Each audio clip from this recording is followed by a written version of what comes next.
जामिया मामले को लेकर दिल्ली में लगातार प्रोटेस्ट जारी है। आज भी दिल्ली में और दिल्ली पुलिस के खिलाफ नारेबाजी की। हमारे दिल्ली रिपोर्टर शोएब रजा ने तलबा से बात की।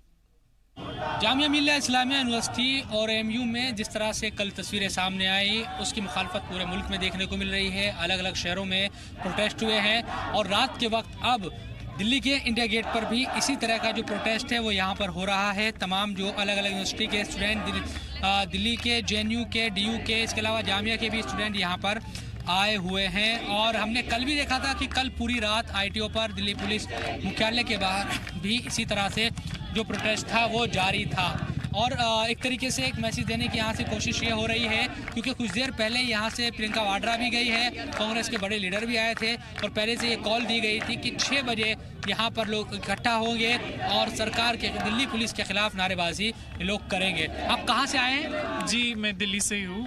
अच्छा, आप किस यूनिवर्सिटी से आप हैं स्टूडेंट? जी, मैं काम करता हूँ। मैं स्टूडेंट नहीं। क्यों आपको ये लगा कि आपको यहाँ पहुँचना चाहिए, ऐसा क्यों? जो सरकार कर रही है, जो दिल्ली पुलिस कर रही है, वो सही नहीं है। स्टूडेंट्स के ऊपर ऐसा अत्याचार करना बिल्कुल गलत है और हम कैब के खिलाफ है। ये हमारे कॉन्स्टिट्यूशन के खिलाफ जाता है, तो उसी के प्रतिवाद में, उसी के प्रोटेस्ट के लिए हम यहाँ पे हैं। आपके साथी भी यहाँ है।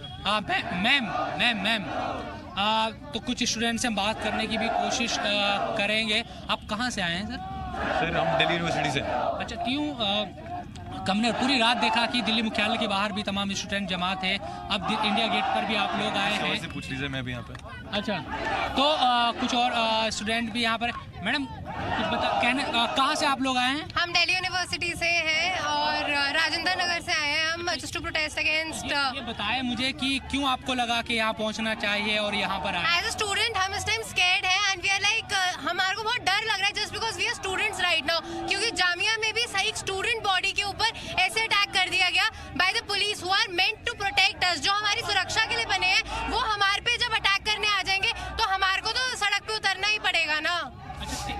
कैब को लेकर क्योंकि वहाँ बड़ा विरोध हो रहा था और अब क्योंकि अमेंडमेंट हो चुका है, एक्ट बन चुका है, उसको कैसे आप लोग देख रहे हैं? क्योंकि उसी की विरोध में वो लोग सड़कों पर थे, जामिया के स्टूडेंट।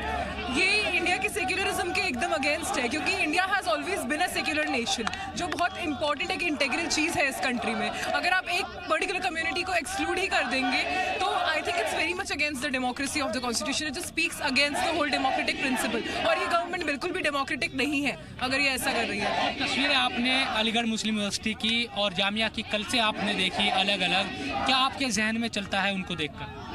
हमें डर लगता है, ये बहुत खौफ की बात है उन सभी स्टूडेंट्स के लिए जो किसी भी यूनिवर्सिटी में पढ़ रहे हैं, क्योंकि इस हिसाब से देखा जाए तो कोई भी पब्लिक फंडेड इंस्टीट्यूशन, कोई भी सरकारी इंस्टीट्यूशन सेफ है ही नहीं स्टूडेंट्स के लिए, जहां लोग अपना इतना मेरिट और इतने सपने लेके आते हैं। अगर आप किसी प्राइवेटाइज इंस्टीट्यूट में है, आमिटी या कहीं में पढ़ रहे हैं, तो आप बिल्कुल सेफ हैं, लेकिन कोई भी किसी भी पब्लिक फंडेड यूनिवर्सिटी में कहीं भी सेफ नहीं है। तो तमाम जो स्टूडेंट हैं वो यहाँ पर आए हुए हैं, प्रोटेस्ट कर रहे हैं और एक मैसेज देने की कोशिश पूरे दिल्ली सरकार, एक तरीके सरकार को भी और पुलिस को भी की जा रही है कि जामिया और एमयू में हुआ वो ठीक नहीं, ये तमाम स्टूडेंट कह रहे हैं। मीडिया के लिए दिल्ली से मैं शोएब रजा। और उत्तराखंड के साबिक सीएम हरीश रावत ने कहा कि सीएए मुल्क के आईन के खिलाफ है। हरीश रावत दिल्ली के इंडिया गेट भी पहुंचे थे। वहां पर आकर यूनिवर्सिटी में हुए पुलिस के लाठीचार्ज पर भी उन्होंने निशाना साधा। हमारे रिपोर्टर शोएब रजा ने हरीश रावत से बात की। हमारे साथ उत्तराखंड के पूर्व मुख्यमंत्री हरीश रावत मौजूद है। रावत जी, मैं जानना चाहता हूँ, आप इंडिया गेट भी पहुँचे और असम को आपने बड़े करीब से देखा है, प्रभारी भी वहाँ पर के तौर पर काम किया है। दरअसल कैब का जो मसला है, ख़ासतौर पर असम में या दिल्ली में भी हम प्रोटेस्ट देख रहे हैं, इसको कैसे आप देख रहे हैं? ये संविधान की भावना के खिलाफ है। आर्टिकल 14 जो कानून के सम्मुख सब को बराबर का दर्जा देता है, ये उस मूल अधिकार के ऊपर चोट है, ये उसको इरेलीवेंट बनाता है। और सबसे बड़ी बात है, जो भारत का एक कंसेप्ट है सर्वधर्म समभाव का, ये उसको नलीफाई करता है, चोट करता है। इसलिए कांग्रेस इस तरीके के किसी भी कानून के खिलाफ है। आखिरी सवाल ये है कि दिल्ली में जो आपने पुलिस की कई यूनिवर्सिटीज में देश में ये वायलेंस, एक कॉन्स्पिरेसी जो पुलिस और कुछ वेस्टेड इंटरेस्ट के बीच में है, उसका परिणाम है राजनीतिक रूप से थोपी गई वायलेंस। तो उत्तराखंड के पूर्व सीएम हरीश रावत जो कह रहे हैं कि जो ये बिल है, जो सिटीजनशिप अमेंडमेंट एक्ट बना है, अब कानून बन चुका है, चूँकि वो संविधान के खिलाफ है और कांग्रेस के दूसरे नेता भी इसी तरह की जो बात है इस मसले को लेकर बोलते रहे हैं। मीडिया के लिए दिल्ली से मैं शुएब रज़ा। और शहरियत तरमीम कानून के खिलाफ एहतजाज कर रहे तलबा ने तलबा से उलमा हजरात ने भी अमन अमान की अपील की है। उलमा हजरात ने कहा कि एहतजाज करना हम सबका आईनी हक है जो हमें हिंदुस्तान के कानून ने दिया, लेकिन इस बात का ख्याल रखा जाए कि सरकारी इमलाक को कोई नुकसान न पहुंचे। अवाम से मेरी अपील है कि वो ऐसे मौके पर एहतजाज तो करे मगर शांतिपूर्वक करे, तोड़ फोड़ ना करे, आगजनी ना करे, इस तरह के काम बिल्कुल ना करे। एहतजाज करे लेकिन शांति के साथ करे, क्योंकि हमारा मज़हब भी चीज़ की इजाज़त नहीं देता कि मुल्क की चीज़ों को नुकसान पहुंचाया जाए।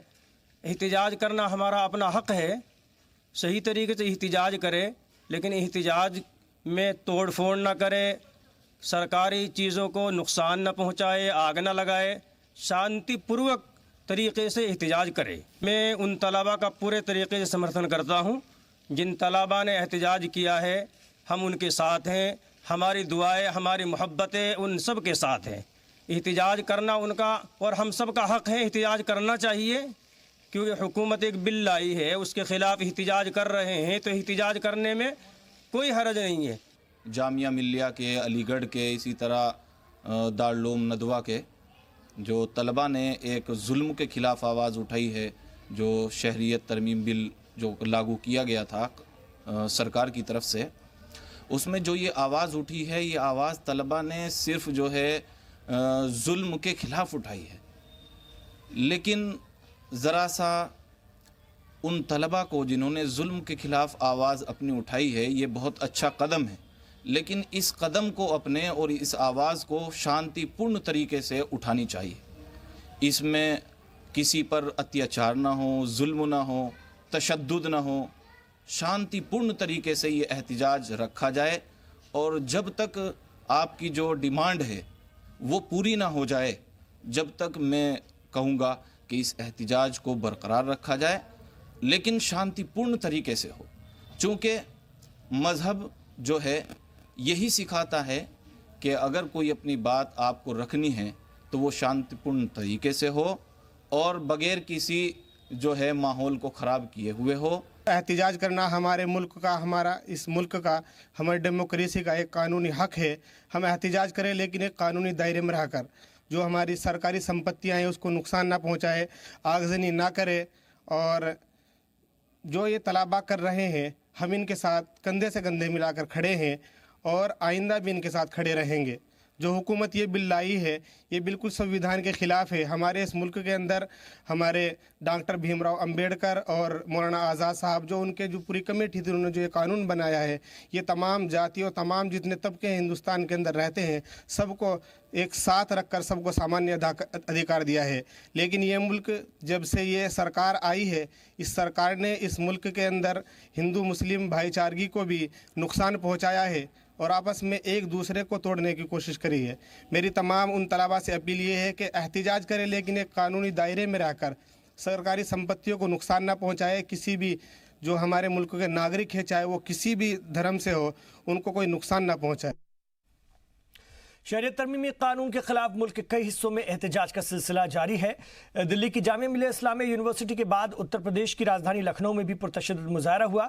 आज नदवा कॉलेज में शहरियत कानून के खिलाफ तलबा ने एहतजाजी मुजाहरा किया। इस दौरान तलबा ने पुलिस पर पत्थरबाजी भी की। तलबा जब कॉलेज के कैंपस में शहरियत तरमीमी कानून के खिलाफ नारेबाजी करने उतरे तो उनकी पुलिस के साथ झड़प हो गई। इस दौरान मरकज और रियासती सरकार के खिलाफ नारेबाजी हुई और पुलिस पर पत्थर भी फेंके गए। वहीं नदवा कॉलेज में हुई पत्थरबाजी पर एसपी लखनऊ का कहना है कि यहाँ पर सिर्फ 30 सेकंड के लिए पत्थरबाजी हुई थी। हालात अब पूरी तरह से मामूल पर हैं। अब थोड़ा सा जो है कंट्रोल में है और फिलहाल ये कह सकते हैं कि कंट्रोल में होने के बाद माहौल जो है, लखनऊ के जो डीएम और एसएसपी यहाँ पर पहुँचे हुए हैं, भारी पुलिस बल जो है वो भी तैनात है। क्योंकि लखनऊ का ये जो इलाका है, यहाँ पर कल लास्ट में जब प्रदर्शन हुआ था, उसके बाद जो प्रदर्शन हुआ था, लखनऊ एसएसपी हमारे साथ हैं, उनसे बात भी करते हैं। सर, अभी क्या स्थिति है? सब लोग अंदर कर दिए गए हैं और कुछ जब 200-250 के लगभग जो बाहर आए थे, जब उनको अंदर किया गया, गेट बंद किया है, क्षणिक पल के लिए लगभग 35 सेकंड के लिए कुछ पथराव यहाँ पर हुआ था, जिसको पूरा संयम का परिचय देते हुए पुलिस प्रशासन ने उस समय स्थिति कंट्रोल करते हुए सबको अंदर कर दिया। आप देख सकते हैं लगभग आधे से ज़्यादा छात्र छात्रावास में हो चुके हैं कैंपस के अंदर, और सभी छात्र इस समय कैंपस के अंदर हैं। सर एक सवाल यह है, कल रात प्रदर्शन हुआ था, आप लोगों ने पुलिस फोर्स यहाँ पर तैनात कर दी थी। लगातार सतर्क दृष्टि रखे हुए हैं, यही कारण है कि स्थिति जो है समय से नियंत्रण पर आ सकी है, और हम और जिलाधिकारी दोनों यहाँ मौके पर पहुँच करके लाउड स्पीकर से हम लोग स्थिति को नियंत्रण करने में लगे हुए थे। इस समय आप देख सकते हैं पूरे छात्र अंदर हैं, वार्तालाप की प्रक्रिया जारी है। हमारे साथ लखनऊ के डीएम है अभिषेक प्रकाश जी, उनसे ही बात करते हैं। सर क्या कुछ स्थिति है? देखिए स्थिति पूर्णतया नियंत्रण के अंतर्गत है।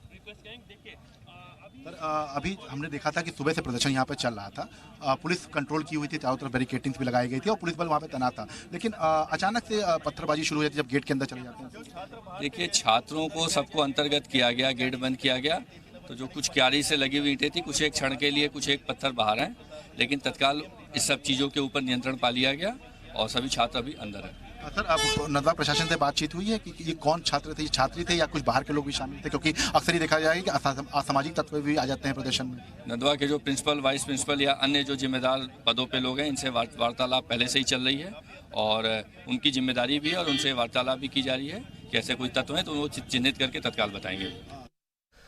और इस वक्त मेरे साथ जो खास मेहमान है, ये उनसे बात करूंगा, सीधे जामिया से जुड़े हुए लोग हैं मेरे साथ इस वक्त। शुएब जामी साहब हैं, आप समझ सकते हैं जामी उनके आखिर में लगा है, तो जामिया से जुड़े हुए हैं, इंडियन मुस्लिम फाउंडेशन के सदर तो हैं ही, साथ ही जामिया मिलिया इस्लामिया से सीधे जुड़े हुए हैं सैयद यासिर जिलानी इस वक्त हमारे साथ हैं, भारतीय जनता पार्टी के लीडर तो हैं, साथ ही जामिया मिलिया इस्लामिया के आप स्टूडेंट भी रहे, एक्स स्टूडेंट हैं और लगातार वहाँ के लिए काम करते रहते हैं। प्रोफेसर सीमा सिंह मेरे साथ हैं। सीमा जी खैर मकदम है आपका, सियासी तजज़ियाकार, और सीनियर सहाफ़ी रमेश ठाकुर जी भी इस वक्त हमारे साथ हैं। आप सामना अखबार के चीफ हैं, उनसे बात करेंगे, एडिटर चीफ हैं हिंदी के। बातचीत शुरुआत करते हैं। शुएब जामी साहब, आप जामिया मिलिया इस्लामिया से सीधे जुड़े हुए हैं, टीचर्स ने इस तरह की तहरीक के आंदोलन की कॉल दी थी, ये 3-4 दिन पहले की बात है। टीचर्स की कॉल पर जो है छात्र संगठन साथ में हुए, छात्र छात्राएं साथ में हुए, तशद्दुद हुआ। कौन जिम्मेदारी लेगा? टीचर्स जिम्मेदारी लेंगे, वीसी जिम्मेदारी लेंगी, प्रॉक्टर जिम्मेदारी लेंगे, कौन लेगा? बिल्कुल, देखिए टीचर्स, आपने कहा कि टीचर्स ने कॉल दी थी, बिल्कुल सही बात है। देखिए टीचर्स जो हैं वो पढ़े लिखे लोग होते हैं, उसमें पीएचडी किए हुए होते हैं, सारे प्रोफेसर्स होते हैं जिन्होंने अपनी ज़िंदगियां 30 साल 35 साल जिन्होंने पॉलिटिकल साइंस पढ़ाया है, लॉ पढ़ाया है, उसमें ऐसे ऐसे टीचर जिनको कानून का बहुत पता है, जिनको आगे के बारे में पूरी राजनीतिक उनका जो है दर्शन का पता है, ऐसे काबिल लोग जब इस बात को समझ रहे हैं कि इस बिल में या ये जो एक्ट अब बन चुका है इसमें क्या परेशानियां हैं, उसके बुनियाद पर टीचर्स ने, किसी पॉलिटिकल पार्टी ने नहीं या किसी लोकल पॉलिटिशियन ने नहीं, टीचर्स ने एक कॉल दिया कि हम इसका एहतजाज करेंगे, क्योंकि उनको भी मालूम था अपनी समझ और अपनी विजडम से कि ये बिल में क्या खामियां हैं। अब उस बुनियाद पर जब टीचर्स ने कॉल दिया है और उसमें बच्चे शामिल हुए हैं, जुमे के दिन की बात है, और बच्चे अभी जामिया मिलिया इस्लामिया से आगे भी नहीं बढ़े थे कि पुलिस ने उनको रोकने के लिए बहुत ब्रूटल फोर्स का इस्तेमाल किया और उसी दिन से जो है वो आंसू गैस के गोले छोड़े गए। आंसू गैस के गोले आप अगर सड़क पे छोड़ रहे हैं तो चलिए ठीक है, मैं मानता हूं कि आपने इस्तेमाल किया है फोर्स का, लेकिन वो कौन सी समझदारी है कि आप आंसू गैस के गोले कैंपस के अंदर जा करके छोड़े। कई ऐसे तस्वीर मौजूद हैं, वीडियो मौजूद है जिसमें पुलिस कैंपस के अंदर जो आंसू गैस के गोले दागते हुए दिखाई दी। उस दिन से माहौल बिगड़ा, बहुत सारे छात्र घायल हुए और छात्र जब घायल हुए तो जो तमाम जो आवाम है वहाँ की, ओखला की भी और हिंदुस्तान के सारे लोगों को ये बात समझ में आई कि अब ये सरकार पूरी तरीके से छात्रों को और इस प्रोफेसर्स को दबाने पर आ गई है। आपको मालूम होना चाहिए कि वहाँ की वीसी साहिबा खुद प्रधानमंत्री मोदी जी की बातों की तायद करती हैं और उनसे मुलाकात भी करती हैं और बहुत उनकी तारीफ़ें भी करती हैं। अब जाहिर सी बात है उनके भी मामले में, उनके संज्ञान में होगा ये मामला, तभी जेटीए ने ये कॉल लिया, अपनी मर्जी से तो ले नहीं सकते। तो उसके बाद जब ये दूसरे रोज जब प्रोटेस्ट होता है तो उसमें लोकल आवाम शामिल थी, लेकिन जामिया के छात्रों ने और टीचर्स ने ये कहा कि हम आज बाहर एहतजाज नहीं करेंगे। कल जब प्रोटेस्ट हो रहा था उसमें जामिया का कोई भी स्टूडेंट बाहर नहीं था, वो सब अंदर थे, कैंपस के अंदर प्रोटेस्ट चल रहा था और आवाम जो है सड़कों पे आई हुई थी। सारा मामला हुआ, आपने देखा। अचानक से क्या होता है, शाम को 5:30 बजे के करीब कि पुलिस, मैं आप ही की एक चैनल, सिस्टर चैनल जी न्यूज़ पे ही वहाँ पे लाइव वहीं से कर रहा था, उस वक्त अचानक से पुलिस जो है दौड़ाना शुरू करती है लोगों को, और गोली भी चली है बाकायदा, आंसू गैस के गोले भी छोड़े गए। और यहीं तक नहीं सिर्फ खत्म हुआ मामला, ये मुझे बताइए कि ये ऑर्डर किसने पुलिस को दिया कि आप जामिया कैंपस के अंदर घुस के, जामिया कैंपस से अंदर 200 मीटर के अंदर दूरी पर लाइब्रेरी है, लाइब्रेरी में बच्चे पढ़ रहे थे, उन बच्चों को मारा पीटा गया, शीशे सारे लाइब्रेरी के तोड़ी पुलिस ने, और वहीं तक नहीं रुकी बल्कि शीशे तोड़ करके आंसू गैस के गोले जो है लाइब्रेरी के अंदर फोड़ा गया है, जिससे पूरा वहां धुआं भर गया, सफोकेशन हुआ, लड़कियां भी परेशान। ये भी कहती हैं कि लाइब्रेरी में बाहरी लोग भी घुस आए थे। क्या बात करते हैं लाइब्रेरी में, यानी आपकी फिर आपको इस्तीफा दे देना चाहिए, फिर आपकी इतनी बड़ी कमजोरी यहां से पकड़ी जा रही है कि बाहरी लोग लाइब्रेरी में घुस जाते हैं। क्या बात करते हैं, लाइब्रेरी में स्टूडेंट पढ़ रहे थे, ये खुद ही फंस जाएंगे, लेकिन मैं चलिए फिर भी वहां उनको सेव कर देता हूं कि नहीं बच्चे ही थे जामिया की। अब वहां लाइब्रेरी में बच्चे पढ़ रहे थे, वो लाइब्रेरी तो छोड़िए, उसके बगल में जो बाथरूम है, उस बाथरूम में जो बच्चे गए थे अपनी हाजत पूरी करने, वहां तक पुलिस ने जाकर के लाठियां बरसाई, एक लड़के की आंख पे मारा, उसकी पूरी आंख जो है लहूलुहान हो गई। और साथ ही साथ जो है पुलिस सीधा उसके बाद कैंपस में घुसी दूसरे साइड, और जो गर्ल्स हॉस्टल है वहां पर जाकर के लाठियां बरसाई हैं लड़कियों पर। अब बताइए ना कि ये कौन इनको पीछे से इशारा कर रहा था, कौन इनको इतना यहां से हिम्मत दे रहा था कि जामिया पुलिस का कहना जामिया के अंदर किस ताकत का इस्तेमाल किया जितना हमसे हो सका। और जी बिना सर पैर के बात कर रहे हैं शोएब। अच्छा, मैं आपको सच्चाई जो मैं पूरी कर लूं। क्या आप पूरी कर पाएंगे? आपकी हिम्मत तो ये नहीं हो रही है कि आप वीसी को कुछ बोल सकें। जल्दी आप वहीं पढ़ाते हैं, आप वीसी को कुछ बोल नहीं पा रहे हैं। बिना वीसी के, बिना निजी नहीं, बिना वीसी के इजाजत के बिना पुलिस कैसे गई, ये सवाल यही तो सवाल कर दिया ना मैंने। उठाइए ना, आपने सवाल कर लिया।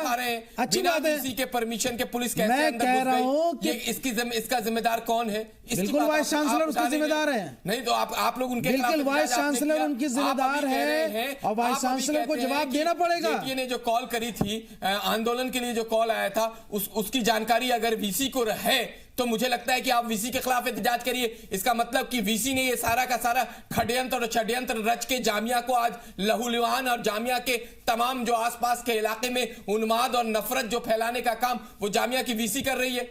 तो इसका मतलब आप उसके खिलाफ एहतजाज करें। आप वीसी साहिबा किनकी इशारे हम लोग ये नहीं काम करते किसके इशारे से और क्या बताइए ना। अगर उनकी गलती है तो उनका इस्तीफा लेने में, उनका इस्तीफा मांगने में भी देर नहीं करेंगे। क्या मैं ये कह सकता हूं, उनके ऊपर कार्रवाई होने में भी तो मैं ये कह सकता हूं कि वीसी साहिबा यासिर जिलानी के इशारे पे काम कर रही है। देखिए, आपको संविधान ने हक दिया है, आप अगर उलूल जुलूल कोई बात कहना चाहें तो मैं आपको थोड़ी रोक सकता हूं, लेकिन मैं कहूंगा जो आप अभी बड़ी बड़ी बातें कर रहे थे, अब हो गया। मैं यासिर जिलानी साहब, आप मेरी बात रख लेने दीजिए। आप जिस संगठन मेरी बात रख लेने दीजिए। मेरा जो सवाल था जिलानी साहब सुनिए, मेरा जो सवाल था इनसे, मैं उसी को आपके पास लेकर आ रहा हूं। अगर टीचर्स ने कॉल दी थी और इसके बाद इतना तशद्दुद हुआ, पुलिस को एंट्री करनी पड़ी और जो कुछ हुआ वो दोनों तरफ के इल्जामात हैं, उसकी जिम्मेदारी कौन लेगा? उसकी जिम्मेदारी कौन लेगा? पहले मैं जी सलाम के माध्यम से जो आपके देखने वाले लोग हैं, मैं उनसे हाथ जोड़ के गुजारिश करूंगा, जो जामिया के अभिभावक हैं, जो जामिया के छात्र छात्राओं के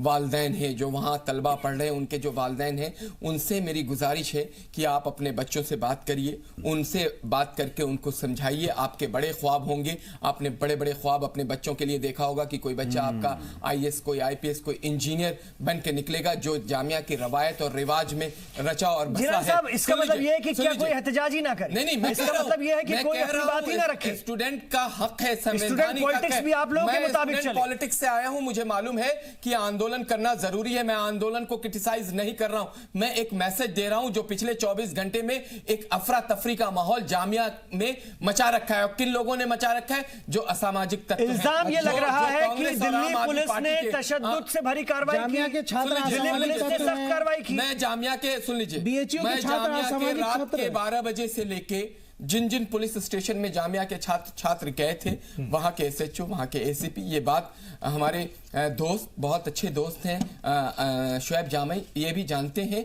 कि मैंने तमाम लोगों की मदद करने की कोशिश करी, क्योंकि हम लोग छात्र आंदोलन को जानते हैं, छात्रों से जुड़े आप हैं। दिल्ली पुलिस को, सरकार को लेकिन आ रहा हूं सरकार को कंडम नहीं कर सकते। सरकार अगर नहीं होती तो आज 48 घंटे के अंदर सिचुएशन स्थिर नहीं होती। आज भी मैं कैंपस के अंदर खड़ा था, आज भी मैं कैंपस के इंजीनियरिंग फैकल्टी के सामने से मीडिया को हम कम से कम छात्रों के साथ खड़े हो जाइए। छात्रों के साथ खड़ा हूं, सुन लीजिए, आज तो छात्रों के साथ सुन लीजिए। आप जब बोल रहे थे, पिछले 4 मिनट बोला, मैंने बोला नहीं। आप जो अभी बड़ी बड़ी व्याख्यान कर रहे थे कि वहां के जो टीचर हैं वो कोई पॉलिटिकल साइंस का महारत है, कोई किसी को लॉ की महारत है, किसी को इंजीनियरिंग का ज्ञान है, किसी को कुछ का ज्ञान है। उनको ये ज्ञान नहीं है कि जो CAA आया है उसको एक बार पढ़ ले और पढ़ने के बाद लोगों को बताएं। और एक सुनिए, अगर आपने पढ़ा नहीं है तो मैं आपको भी कहूंगा कि एक बारी पढ़िए और बताइए कि कहीं मुसलमान लिखा हुआ है शब्द, कहीं मुसलमान एक वर्ड लिखा हुआ है कि ये मुसलमान के लिए खतरनाक साबित होगा। आपने माहौल हिंदुस्तान का ऐसा बना दिया, क्योंकि जो कौम आपसे प्यार करती है, जो कौम आपकी तरफ देखती है, जो कौम आपको रहबर समझती है, उसके साथ आप हमेशा से धोखा देते आए।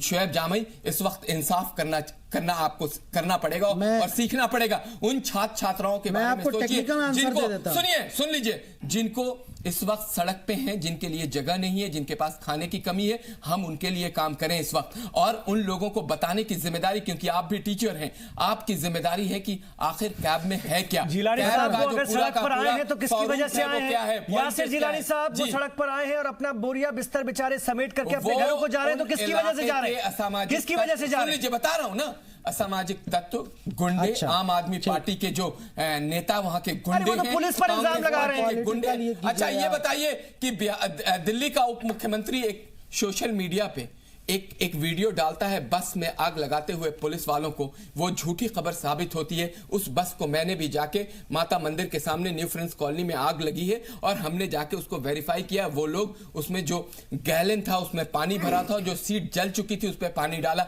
ये तमाम मीडिया चैनल ने चला के बता दिया हिंदुस्तान के लोगों को कि कितना बड़ा झूठ था। एक वीडियो उन्होंने पटना से उठा के जामिया का जोड़ दिया जिसमें गोलीबारी चल रही है, ये भी उन्होंने ही डाला। तो जब आपके नेता इस तरह के लोग होंगे, और मक्कार होंगे, भाई कल ही है, कोर्ट में मैटर है और कोर्ट ने भी फटकार लगाई है। आपको अगर शर्म नहीं आती है, आप अपने ऊपर मत लीजिएगा। आपके जैसे लाइक माइंडेड लोगों को अगर शर्म नहीं आती तो कोर्ट ने कहा है कि पहले हिंसा बंद करिए तब हमसे बात करिए। अगर आप सड़क पे ही फैसला करना चाहते हैं तो हमारे पास क्यों आए हैं? ये कोर्ट ने कहा है, मैं नहीं कह रहा हूं। लेकिन मेरा मकसद, इमरान भाई, मैं आपसे आज जब बात हुई कि मैं आज डिबेट में आ रहा हूं, मैं वहीं पे आंदोलनकारियों के बीच में था, मैं जामिया मिलिया इस्लामिया के लोगों के साथ था। मैंने वहां पे भी जिन लोगों को, जो लोग एहतजाज कर रहे थे, जब मैं गया था, मैंने उनसे कहा कि अगर यासिर जिलानी को मिटा के खत्म करके तुम ओखला में मोहब्बत, इखलाक और शांति ला सकते हो, जामिया में शांति ला सकते हो, तो आप मिटाओ। लेकिन आप गलत प्रोपेगेंडा लोगों के बीच में, प्रोपेगेंडा के बीच में नहीं, ये है क्योंकि आपने आपने एनआरसी को मुसलमानों से जोड़ लिया। आपने ये उन मुसलमानों के अंदर डर दिखा दिया कि अगर कैब आता है आप सुनना ही नहीं चाहते, यहाँ से भारत छोड़ के चले जाएंगे, जो ये पिछले 20 सालों से एक्ट बन गया है। इमरान भाई उसमें ये बता दे मुझे, मैं बिलीव करिए, मैं अपने सामाजिक लाइफ से डिबेट में नहीं आऊंगा। ठीक है जिलानी साहब, सुनिए जल्दी फिर मैं जल्दी नहीं हो पाएगा, फिर आप प्रोफेसर सीमा सिंह जी कैसे देखती हैं आप? और दोनों तरफ से इल्जाम लग रहे हैं कि पुलिस की तरफ से तशद्दुद को बढ़ावा दिया गया, पुलिस की तरफ से सख्त कार्रवाई हुई। इधर ये कहा जा रहा है कि बाहरी लोगों ने, यासिर जिलानी के अपने इल्जाम आते कि कुछ राजनीतिक लोगों ने, कुछ पुलिस के लोग कह रहे हैं कि छात्रों ने गड़बड़ की। कैसे हम इसको देखें? टीचर्स भी इसमें जामिया मिलिया इस्लामिया के पाक दामन नहीं है, उन्होंने कॉल दी थी, अब क्या उन्हें जिम्मेदारी नहीं लेनी चाहिए? देखिए इमरान भाई, ये एक बहुत गंभीर मुद्दा है। अब इसमें किसने हिंसा शुरू करी, उसमें कौन लोग शामिल थे, ये एक डिबेट का विषय हो सकता है, लेकिन ये निश्चित तौर पे क्लियर है कि वहां पे हिंसा हुई। दूसरी बात, यहाँ पे सवाल ये उठता है कि हिंसा करने वाले कौन थे और हिंसा हुई क्यों। यासिर भाई ने अभी एक बहुत महत्वपूर्ण बात उठाई कि CAA को लेकर के एक शगुफा सा क्रिएट किया जा रहा है, जबकि उस एक्ट में एक्चुअली मुस्लिम शब्द नाम कहीं यूज हुआ ही नहीं है। और दूसरी बात यहाँ पे ये एक जाननी बहुत महत्वपूर्ण है कि भारत, मुझे तो लगता है कि जो लोग इसका विरोध कर रहे हैं वो ठीक से एक्सप्लेन भी नहीं कर सकते कि इसके विरोध का रीजन क्या है। एक डर दिखाया जा रहा है, लोगों को भड़काया जा रहा है कि ये एक पर्टिकुलर कम्युनिटी के अगेंस्ट में है। मैंने भी पूरा का पूरा एक्ट पढ़ा है, मुझे खुद नहीं समझ में आ रहा कि उसमें इस कम्युनिटी के जो हिंदुस्तान में रहती है उसके अगेंस्ट में क्या है। दूसरा मैं बताऊं कि जबरदस्ती लोग CAA को NRC से जोड़ने की कोशिश कर रहे हैं और उसके दम पे लोगों को और भड़का रहे हैं। ठीक है मैडम, ये बात आप कह रही हैं जबरदस्ती, लेकिन मैं एक ब्रेक ले रहा हूं, लेकिन ये एक है खदशा। जबरदस्ती आप इसको कह सकती हैं, लेकिन ये है कि जब पूरे देश में NRC होगा, जैसे कि वजीर दाखिला कह चुके हैं, उन हालात में जिन लोगों के पास कोई भी जरूरी कागज नहीं होगा और खुदा ना खास्ता वो लोग उन कागजात को नहीं जुटा पाए, तो ये होगा कि उन्हें डिटेंशन कैंपों में जाना पड़ेगा, जैसा कि खदशा जाहिर किया जा रहा है। और बाकी लोग जो कि गैर मुस्लिम हैं वो CAA का सहारा लेकर के हिंदुस्तान के शहरी बन जाएंगे, क्योंकि 6 साल उसकी लिमिट कर दी गई है। ये बड़ा खदशा है, इस पर आ रहे हैं, ये बड़ा खदशा। इस प्लेटफॉर्म से अगर ये कंफ्यूजन है तो उसको बार बार दूर करने की कोशिश होनी चाहिए।